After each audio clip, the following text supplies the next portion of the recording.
قصة اليوم يا أطفال من كتاب القصص السحرية التي فيها سنكتشف معا الحديقة الساحرة، حيث ترقص الزهور الزاهية في الهواء، وحيث يكتشف الطفل آسر بوابة غامضة. آسر جذبه المظهر اللامع للبوابة، يخوض خطوة شجاعة خلالها ليجد نفسه في عالم من الحيوانات الناطقة والجزر العائمة.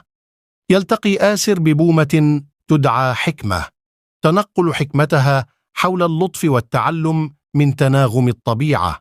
تعلم الفراشات آسر رقصة رائعة موضحة فرح التعاون والوحدة في الحديقة الساحرة. يصادف آسر نافورة سحرية تعكس الجمال الحقيقي داخل الإنسان، مؤكدة أهمية النزاهة الداخلية. يتحدى السنجاب اللعوب آسر في سباق ودي، معلما قيمة الاستمرارية وروح الرياضة الجيدة. تغني الزهور الساحرة لحنا تنقل فكرة أن التنوع هو قوة، وأن كل فرد يسهم في سيمفونية الحياة. يعبر آسر جسرا لامعا، يتعلم أن الصداقات التي تبنى على الثقة والفهم هي جسور تتحمل التحديات.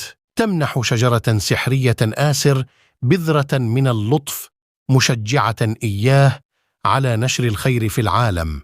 بحكمة جديدة يعود آسر إلى المنزل من خلال البوابة، يقدر الدروس من الحديقة الساحرة ويعد بمشاركتها مع الآخرين. حكمة اليوم يا أطفال التي تعلمها آسر من خلال رحلته الجميلة مع الطبيعة والحيوانات الساحرة هي اكتساب قيمة اللطف والتعاون والتفاهم، كما تعلموا أيضا أهمية الصداقة والاستماع لدروس الحياة.